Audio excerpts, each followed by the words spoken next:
Shalom saudara, saya yakin kita bersuka cita karena Natal. Perayaan Natal adalah sebuah tradisi yang telah dilakukan oleh gereja selama ribuan tahun.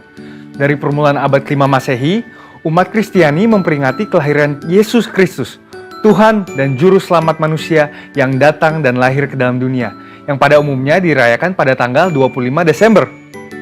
Kata Natal berasal dari bahasa Latin natalis, yang artinya lahir atau kelahiran, yang menunjuk pada hari kelahiran Yesus.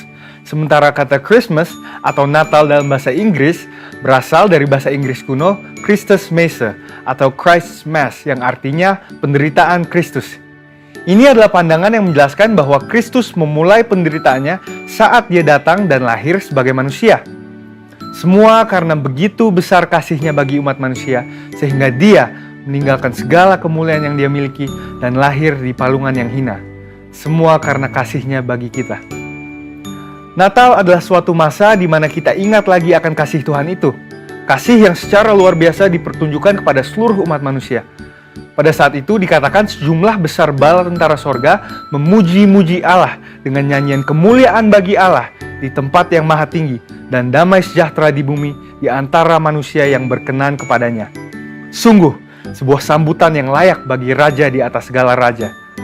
Namun ternyata di samping sukacita dan damai sejahtera yang menyertai perayaan kelahiran Tuhan Yesus, ada juga kelompok tertentu yang dengan sinis mengatakan bahwa Natal itu adalah perayaan non-Kristen, yaitu festival Romawi yang bernama Natalis Solis Invicti, atau Hari Kelahiran Matahari yang tak terkalahkan. Ini acara yang diprakarsai oleh Kaisar Romawi yaitu Aurelius pada tahun 274 Masehi. Namun faktanya tidak demikian.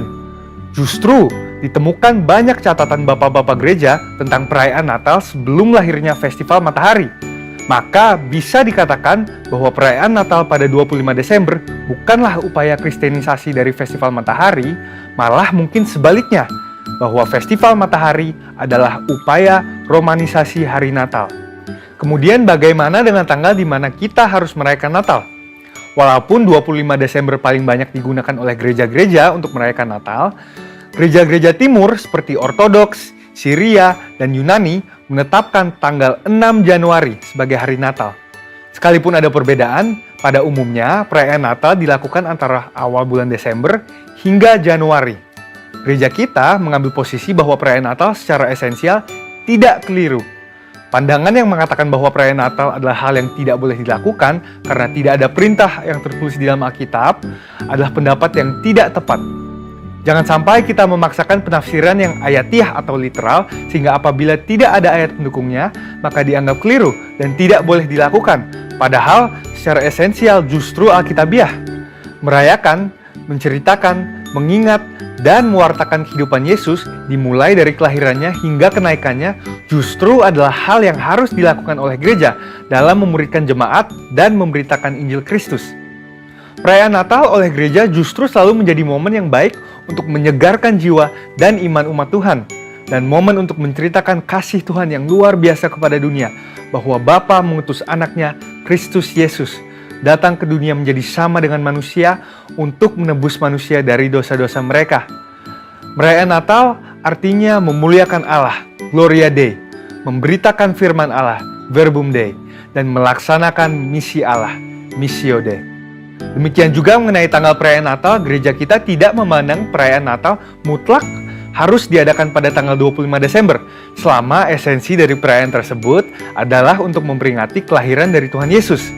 Jadi, upaya-upaya untuk mendiskreditkan hari Natal justru adalah upaya-upaya untuk memecah belah umat Kristen dan untuk menghalangi pemberitaan tentang kedatangan Kristus yang pertama kali dan rencana karya keselamatannya. Natal sendiri sekarang sudah menjadi satu season yang dirayakan oleh banyak orang, baik orang percaya maupun tidak percaya. Jika orang percaya bersukacita karena perayaan kelahiran Sang Juru Selamat, orang-orang yang tidak percaya yang juga ingin mendapatkan kegembiraan yang sama dalam musim ini tidak mau melibatkan Kristus di dalamnya. Salah satu contoh yang paling ikonik berhubungan dengan hal ini adalah sosok Santa Claus. Sosok ini dipakai oleh banyak orang yang ingin mendapatkan kegembiraan Natal tanpa melibatkan Kristus atau kisah mujizat kelahirannya. Dan meskipun tidak ada yang salah dengan membagikan hadiah pada saat Natal untuk orang-orang yang kita kasihi, Meskipun tidak ada yang salah dengan menyalakan lilin untuk merayakan hari Natal, dan meskipun tidak ada yang salah dengan memasang pohon Natal sebagai dekorasi atau ornamen Natal, yang penting untuk dimengerti adalah bahwa tidak ada sosok, ornamen, atau tradisi yang boleh menggantikan arti dan tujuan sesungguhnya dari hari Natal, yaitu untuk memperingati hari kelahiran Tuhan dan Juru Selamat kita, Yesus Kristus, yang merupakan hadiah terbesar bagi kita semua.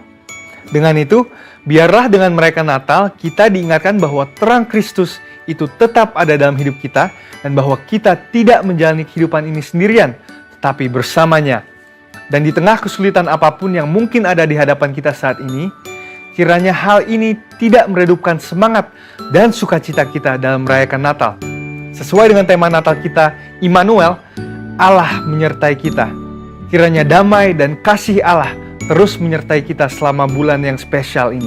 Saudara, untuk penjelasan lebih lengkapnya dari tim teologi kami, silahkan buka link yang ada di atas atau scan QR Code yang tersedia. Tuhan Yesus memberkati kita semua berlimpah-limpah, dan selamat Natal.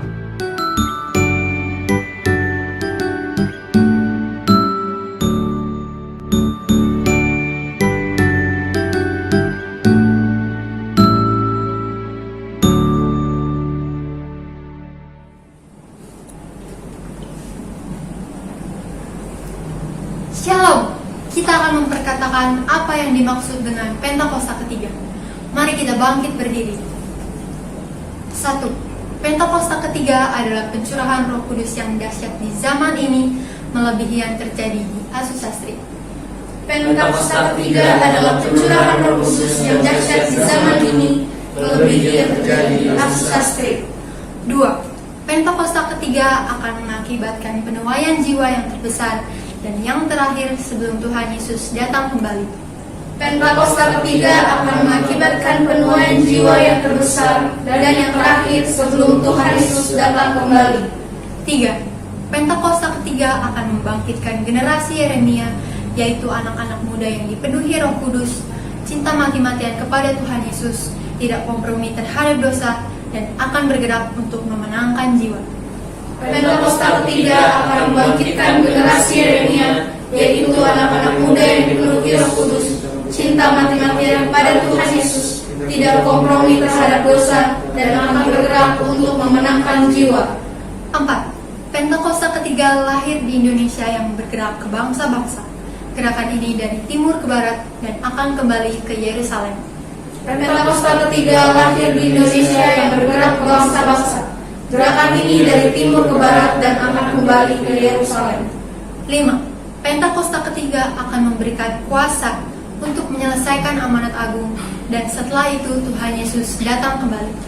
Pentakosta ketiga akan memberikan kuasa untuk menyelesaikan amanat agung, dan setelah itu Tuhan Yesus datang kembali. Amin.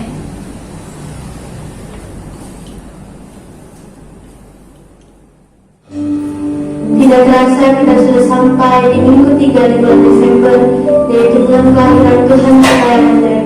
Mari pada saat ini kita bersama-sama mempersembahkan yang terbaik untuk Tuhan Yesus. Sebelum ibadah ini dimulai, mari kita bersatu dalam doa. Dengan penuh ucapan syukur kami datang kepadamu, dan anugerah-Mu yang selalu Kau berikan kepada kami. Kami boleh ada di pagi hari ini, berkumpul bersama-sama untuk menyembah-Mu. Dalam suasana Natal yang indah, hari spesial yang penting untuk kami dapat bersyukur akan kehadiran-Mu dalam dunia ini.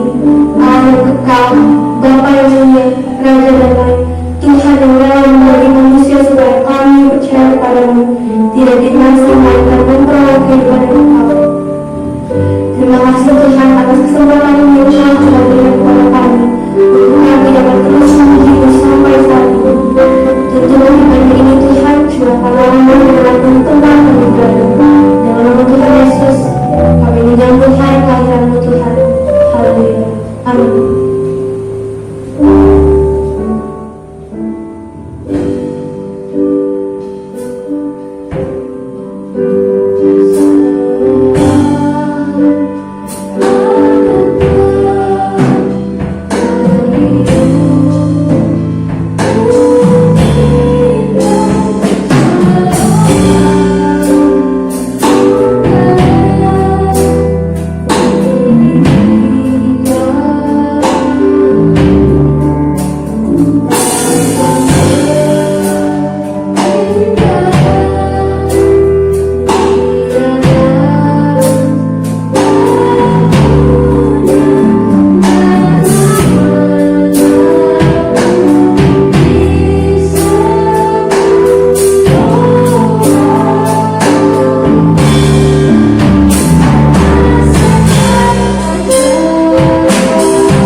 Segala kemuliaan, segala hormat hanya untuk Tuhan Yesus. Amin. Mari kita bersama-sama memuji Tuhan.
bersatu di dalam doa.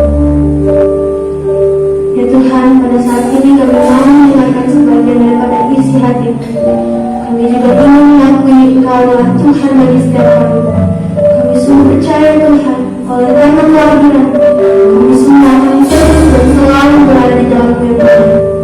Bantu kami Tuhan supaya kami setia segala hal yang Kau perintahkan kepada kami. Dan berkatilah hamba-Mu yang Tuhan percaya yang menjadi alat untuk menyebabkan sebuah kita dalam kebaikan Tuhan. Dalam nama Tuhan Yesus kami sanggup berdoa dengan penuh sukacita.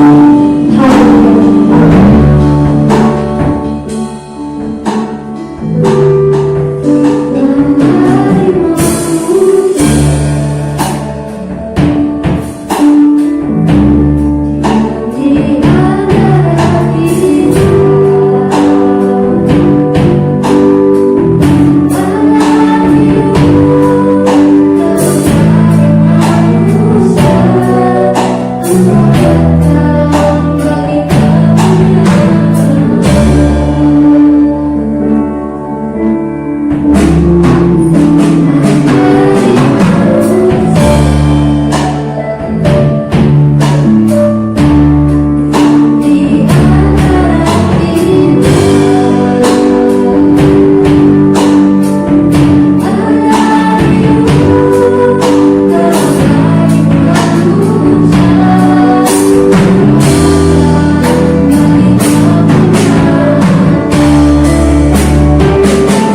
Shalom, saudara yang diberkati Tuhan. Hari ini kami akan membawakan firman yang berjudul Natal adalah Pembaruan. Tetapi sebelumnya kami sekeluarga mengucapkan selamat Hari Natal tahun 2021 dan tahun baru tahun 2022. Tuhan Yesus memberkati. Saudara yang dikasihi Tuhan, umat Kristen merayakan Natal pada tanggal 25 Desember.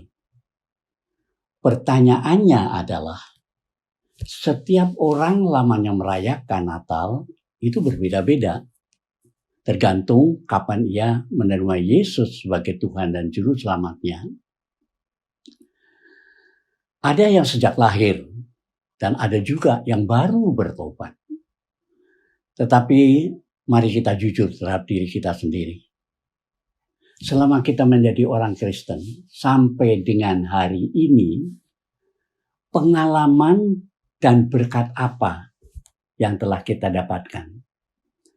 Karena Tuhan Yesus datang pada pertama kali di dunia ini untuk memberkati dan membarui kehidupan kita semuanya. Ada orang yang telah lama menerima Yesus sebagai Tuhan dan Juru Selamat, tetapi tidak pernah baca firman Tuhan. Yang dia kerjakan hanyalah ibadah di gerejanya, mendengarkan khotbah pendeta, dan sesudah itu pulang. Di rumah tidak pernah berdoa, memuji Tuhan. Hal ini mungkin terjadi. Alkitab saja nggak punya. Kalau ditanya orang agamanya apa, maka dia menunjukkan KTP-nya. Di kolom agamanya tertulis agamanya Kristen. Saudara yang kasih Tuhan, mari kita di tahun Natal ini, mari kita tanya kepada diri kita sendiri. Yang pertama, untuk apa Tuhan Yesus datang ke dunia? Bahkan Tuhan yang menjelma menjadi manusia agar kita bisa diselamatkan dengan dilahirkan kembali. Yang kedua, apa yang harus kita lakukan supaya kita dilahirkan kembali? Nubuat Yesaya mengatakan, Yesaya 7 ayat 14. Sebab itu Tuhan sendirilah yang akan memberikan kepadamu satu pertanda. Sesungguhnya seorang perempuan akan mengandung dan melahirkan seorang anak laki-laki, dan ia menamakan dia Immanuel. Demikian juga dalam Matius 1 ayat 23 mengatakan, sesungguhnya anak darah itu akan mengandung dan melahirkan seorang anak laki-laki, dan mereka akan menamakan dia Immanuel, yang berarti Allah menyertai kita. Saudara yang dikasihi Tuhan, seorang perempuan muda mengandung. Perempuan muda yang mengandung itu adalah perempuan muda yang sama dengan perawan. Yang pertama, penempatan langsung tanda ini ialah pada seorang pengantin perempuan baru yang masih perawan hingga saat pernikahannya, sebelum anaknya cukup besar untuk mengetahui perbedaan di antara baik dan yang jahat. Yang kedua, penggenapan akhir nubuatan ini terjadi dalam kelahiran Tuhan Yesus oleh perawan Maria. Maria adalah perawan dan tetap perawan hingga Tuhan Yesus lahir. Matius 1 ayat 18 dan 25. Maria hamil secara ajaib oleh Roh Kudus. Dan bukan oleh seorang laki-laki. Matius 1 ayat 16. Yang ketiga, putra sang perawan akan diberi nama Immanuel, yaitu Allah menyertai kita. Nama tersebut memperolehnya arti yang lebih dalam ketika anak tunggal Allah sendiri datang ke dalam dunia. Immanuel adalah semboyan kekal umat Allah sepanjang sejarah. Masa lalu, masa kini, dan masa depan. Peranan Maria. Bagaimana peranan Maria? Kita baca di dalam Lukas pasal yang pertama. Dalam bulan yang ke-6, Allah menyuruh malaikat Gabriel pergi ke sebuah kota di Galilea bernama Nazaret, kepada seorang perempuan yang bertunangan dengan seorang bernama Yusuf dari keluarga Daud. Nama perempuan itu Maria. Ketika malaikat itu masuk ke dalam rumah Maria, ia berkata, "Salam, hai engkau yang dikaruniai, Tuhan menyertai engkau." Maria terkejut mendengarkan perkataan itu, lalu bertanya di dalam hatinya, "Apakah arti salam ini?" Kata malaikat itu kepadanya, "Jangan takut hai Maria, sebab engkau beroleh kasih karunia di hadapan Allah. Sesungguhnya engkau akan mengandung dan akan melahirkan seorang anak laki-laki, dan hendaklah engkau menamakan dia Immanuel."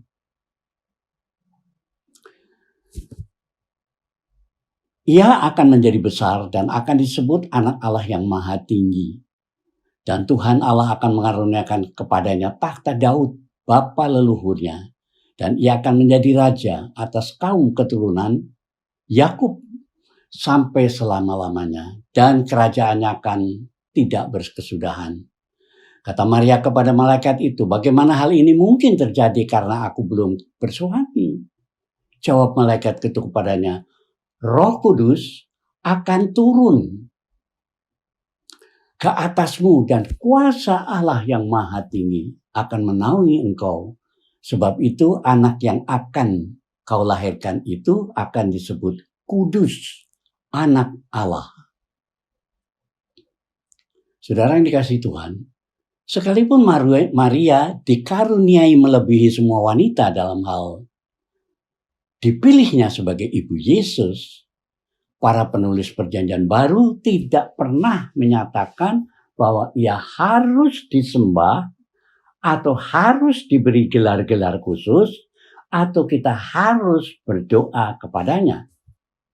Maria layak kita hormati, tetapi hanya anaknya lah Yesus yang layak menerima penyembahan kita. Perhatikan saudara, yang pertama, bahwa Maria dipilih karena ia telah mendapat kasih karunia di mata Allah. Hidupnya yang sederhana dan yang saleh begitu menyenangkan hati Allah, sehingga ia telah memilihnya untuk tugas yang paling penting ini. Yang kedua, berkat Maria tidak hanya mendatangkan sukacita yang besar bagi dirinya, tetapi juga banyak penderitaan dan kepedihan. Sebab anaknya akan ditolak dan disalibkan di dunia ini. Panggilan Allah akan selalu meliputi berkat dan penderitaan, sukacita dan dukacita, keberhasilan dan kekecewaan. Saudara yang dikasihi Tuhan, anak itu kudus. Baik Lukas maupun Matius menandaskan dengan jelas bahwa Yesus telah lahir dari seorang perawan. Roh Kudus akan turun ke atas Maria dan anak itu akan dikandung semata-mata oleh perbuatan ajaib Allah. Akibatnya Yesus menjadi kudus, artinya bebas dari segala noda dosa. Hal ini melayakkan dia untuk menanggung dosa kita dan mengadakan perdamaian. Tanpa seorang juru selamat yang sempurna dan tak berdosa, kita tidak dapat mengalami penebusan. Saudara yang dikasihi Tuhan, karena itulah janji Yesus mengenai Roh Kudus. Yohanes telah bernubuat bahwa Yesus akan membaptis para pengikutnya dengan Roh Kudus. suatu nubuat yang diulang oleh Yesus sendiri. Yesus berjanji akan memberikan Roh Kudus kepada semua orang yang memintanya. Matius 3 ayat 11. Semua ayat menunjukkan kepada kelimpahan roh yang menurut janji Yesus akan diberikan kepada mereka yang sudah menjadi anak Bapa di surga. Inilah kelahiran baru bagi mereka. Suatu janji yang pertama kali ini digenapi pada hari Pentakosta dan tetap merupakan janji bagi semua orang yang telah menjadi muridnya dan meminta baptisan Roh Kudus. Apa baptisan? Apa hari Roh Kudus itu? Apa itu hari Pentakosta? Kisah Rasul 2 mengatakan, ketika tiba hari Pentakosta, semua orang percaya berkumpul di satu tempat. Tiba-tiba turunlah dari langit suatu bunyi seperti tiupan angin keras yang memenuhi seluruh rumah di mana mereka duduk. Dan tampaklah kepada mereka lidah-lidah seperti nyala api yang bertebaran dan hinggap pada mereka masing-masing. Maka penuhlah mereka dengan Roh Kudus. Lalu mereka mulai berkata-kata dengan bahasa-bahasa lain seperti yang diberikan oleh Roh itu kepada mereka untuk mengatakannya. Pentakosta, hari Pentakosta merupakan hari raya terbesar yang kedua dalam tarikh Yahudi. Peristiwa ini merupakan perayaan penuaian. Setelah panen gandum ketika hulu hasil dipersembahkan kepada Allah. Imamat 23 ayat 17. Pentakosta pertama, pencurahan Roh Kudus terjadi di kamar loteng. Pada waktu murid-muridnya berkumpul bersama-sama berdoa. Yang kedua terjadi di Azusa Street. Dan yang ketiga terjadi di Indonesia, di SICC. Demikianlah hari Pentakosta bagi gereja yang melambangkan awal penuaian jiwa-jiwa oleh Allah dalam dunia ini dan lahirnya generasi Yeremia baru. Matius 1 ayat 23 mengatakan, sesungguhnya anak darah itu akan mengandung dan melahirkan seorang anak laki-laki dan mereka akan menamakan dia Immanuel, yang berarti Allah menyertai kita. Immanuel, nama tersebut memperoleh arti yang lebih dalam ketika anak tunggal Allah sendiri datang ke dunia. Immanuel adalah semboyan kekal umat Allah sepanjang sejarah lalu, masa kini, dan masa depan. Pertama, Tuhan Yesus datang ke dunia untuk menebus manusia agar kita dapat masuk surga. Karena sejak Adam jatuh dalam dosa, maka semua manusia menjadi orang yang berdosa dan tidak bisa dikembalikan ke surga. Sebab memang awalnya manusia pertama, Adam, dicipta di surga sebagai gambar dan rupa Allah. Tetapi karena dosa, jatuh ke dalam dunia. Tetapi karena kasih karunia Tuhan yang begitu besar, dia ingin mengembalikan wujud anaknya yang di dunia kembali ke tempatnya yang semula di surga. Bagaimana caranya? Melalui pembaharuan. Lahir baru. Seperti yang kita baca dalam Yohanes 3 ayat pertama. Adalah seorang Farisi yang bernama Nikodemus, seorang perempuan agama Yahudi. Dia datang waktu malam kepada Yesus dan berkata, Rabi, kami tahu bahwa engkau datang sebagai guru yang diutus Allah, sebab tidak ada seorang pun yang dapat mengadakan tanda-tanda yang kau adakan itu jika Allah tidak menyertainya. Yesus menjawab katanya, aku berkata kepadamu, sesungguhnya jika seorang tidak dilahirkan kembali, ia tidak dapat melihat kerajaan Allah. Kata Nikodemus kepadanya, bagaimana mungkin seorang dilahirkan kembali kalau ia sudah tua? Dapatkah ia masuk ke dalam rahim ibunya dan dilahirkan lagi? Jawab Yesus, aku berkata kepadamu, sesungguhnya jika seorang tidak dilahirkan dari air dan roh, ia tidak dapat masuk ke dalam kerajaan Allah. Yang ia lahirkan dari daging adalah daging, dan yang dilahirkan dari roh adalah roh. Saudara yang dikasihi Tuhan, Nikodemus adalah seorang pemimpin agama. Pemimpinnya saja tidak tahu, apalagi anak buahnya.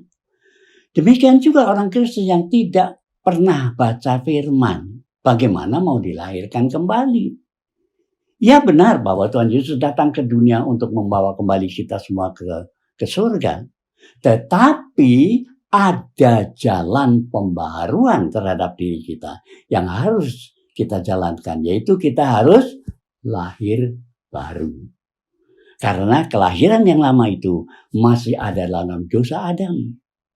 Dalam suratnya Petrus, dalam 1 Petrus pasal 1 ayat 3 mengatakan, terpujilah Allah dan Bapa Tuhan kita, Yesus Kristus, yang karena rahmat yang besar telah melahirkan kita kembali oleh kebangkitan Yesus Kristus dari antara orang mati kepada suatu hidup yang penuh pengharapan untuk menerima suatu bagian yang tidak dapat binasa, yang tidak dapat semar dan tidak dapat layu, yang tersimpan di surga.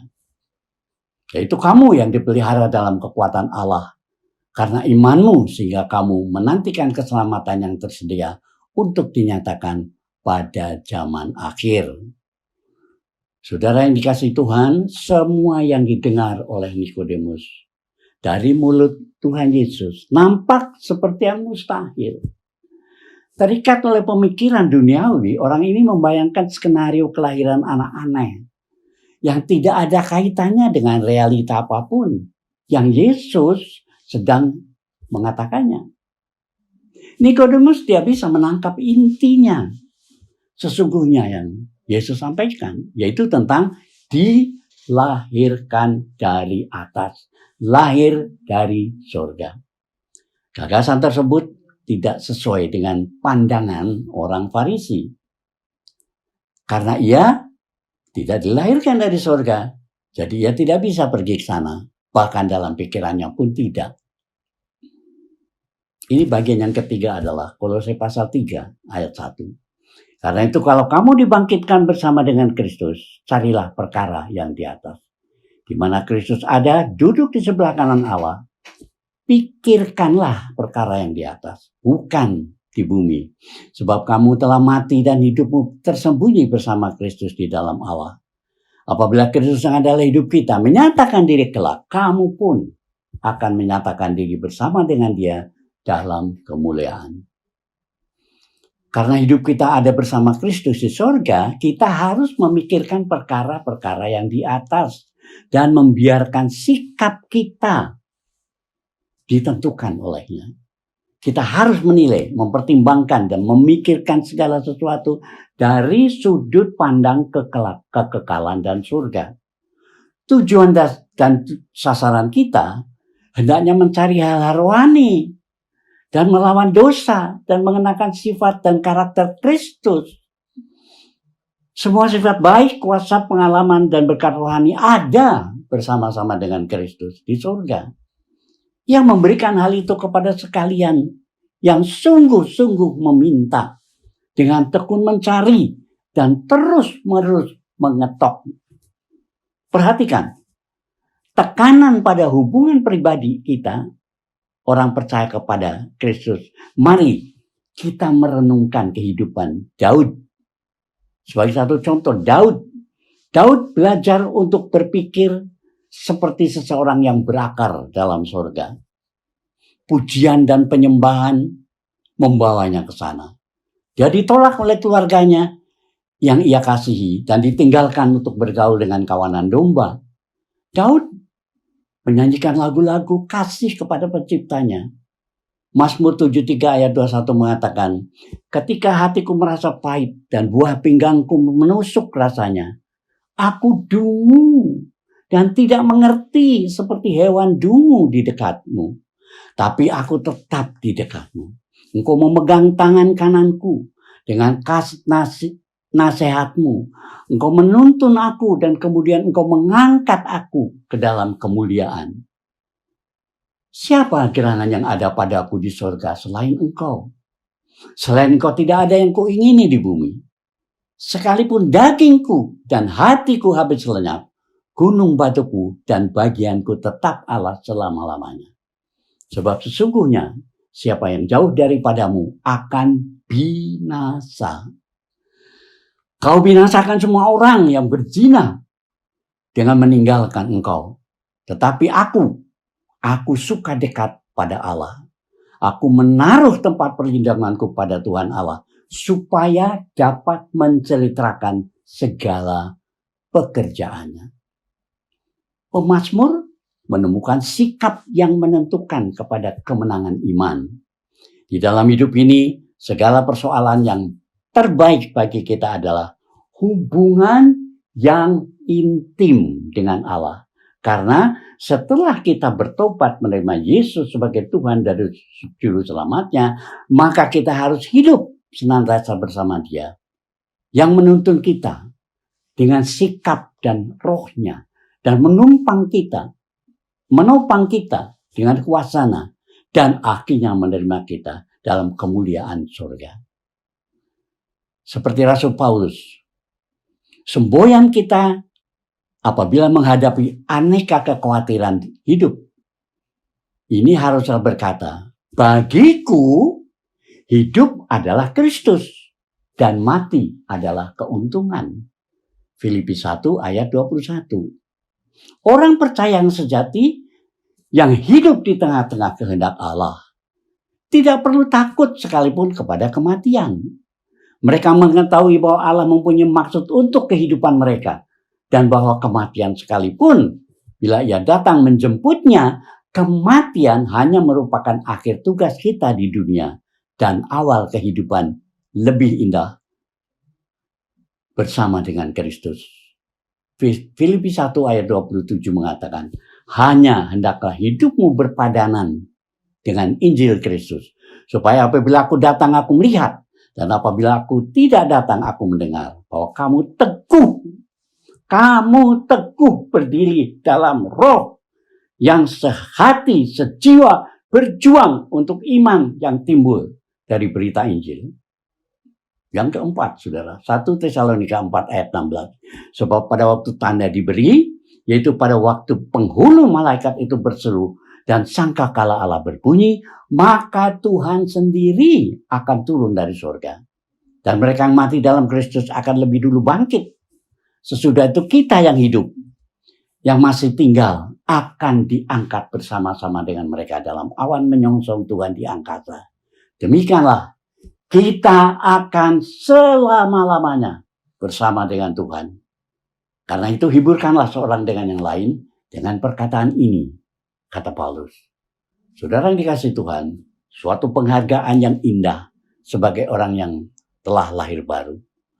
Paulus membangkitkan harapan jemaat di Tesalonika dengan menjelaskan tentang keangkatan orang percaya pada saat Tuhan Yesus datang untuk kali yang kedua. Pada saat yang bersamaan dengan kebangkitan orang mati di dalam Kristus, maka orang Kristen, orang yang percaya, orang yang sungguh-sungguh percaya, yang masih hidup akan diubah. Dan baik orang Kristen yang dibangkitkan dan yang diubah akan diangkat bersama-sama. Mereka akan dipersatukan dengan Kristus. Dibawa ke rumah Bapa di surga. Dan dipersatukan dengan anggota keluarga yang sudah mendahulunya. Segala kesusahan diangkat dari mereka. Harapan bahwa Tuhan Yesus akan datang adalah suatu pengharapan yang mulia. Kita sebagai orang Kristen yang sudah bertobat, hari ini harus lebih serius. Baik Natal tahun ini menjadikan awal kesungguhan kita, Anda akan dirubah. Jangan jadi orang Kristen yang biasa-biasa. Tetapi mari, persiapkanlah diri kita semua, menantikan kedatangannya yang akan membawa kita pulang ke surga. Amin. Mari kita tundukkan kepala, kita berdoa. Bapa yang baik, Bapa yang kami sembah dalam nama Tuhan Yesus. Kami mengucap syukur Tuhan, Kau telah mengirim anak-Mu Yesus Tuhan untuk membawa kita kembali ke surga. Ampuni segala dosa kami Tuhan. Kami serahkan seluruh kehidupan kami di dalam tangan penguasaan-Mu. Dalam nama Tuhan Yesus kami berdoa dan mengucap syukur. Haleluya. Amin.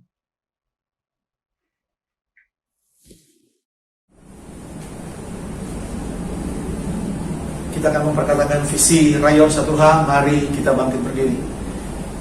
Menjadi keluarga kerajaan Allah yang memenangkan jiwa-jiwa dan berdampak bagi dunia dengan nilai ikrar Rayon 1H.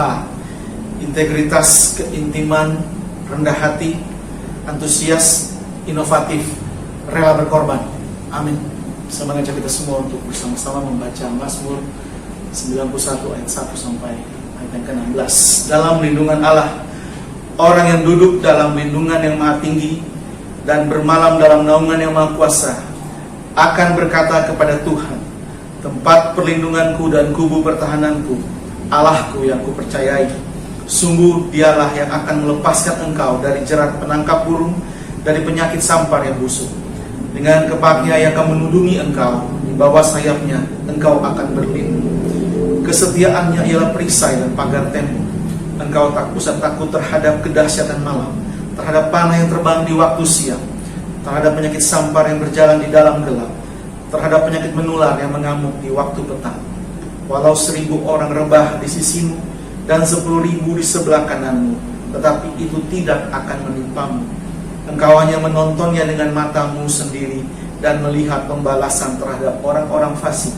Sebab Tuhan ialah tempat perlindunganmu, yang maha tinggi telah kau buat tempat perteduhanmu. Malapetaka tidak akan menimpa kamu, dan tulah tidak akan mendekat kepada kemahmu. Sebab malaikat-malaikatnya akan diperintahkannya kepadamu untuk menjaga engkau di segala jalanmu. Mereka akan menatang engkau di atas tangannya, supaya kakimu jangan terantuk kepada batu. Singa dan ular tedung akan kau langkahi. Engkau akan menginjak anak singa dan ular naga. Sungguh hatinya melekat kepadaku, maka aku akan meluputkannya. Aku akan membentenginya sebab ia mengenal namaku. Bila ia berseru kepadaku, aku akan menjawab. Aku akan menyertai dia dalam kesesakan. Aku akan meluputkannya dan memuliakannya. Dengan panjang umur akan kukenyangkan dia, dan akan kuperlihatkan kepadanya keselamatan daripadaku. Amin.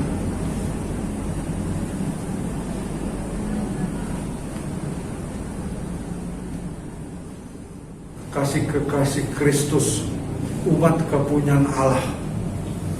Sebelum berpisah, angkat tanganmu, arahkan hati pikiranmu kepada Tuhan yang telah memberikan segala kebaikan-kebaikannya. Damai, sejahtera, sukacita yang berlimpah-limpah dari Allah Bapa melalui anaknya yang tunggal, yaitu Tuhan Yesus Kristus. Persekutuan yang indah bersama Roh Kudus menyertai kita semua hari ini sampai Maranatha, Tuhan Yesus datang menjemput kita semua di awan-awan yang permai, bahkan kekal selama-lamanya. Semua yang percaya diberkati Tuhan berlimpah-limpah. Mari sama-sama katakan amin. Tuhan Yesus memberkati berlimpah-limpah.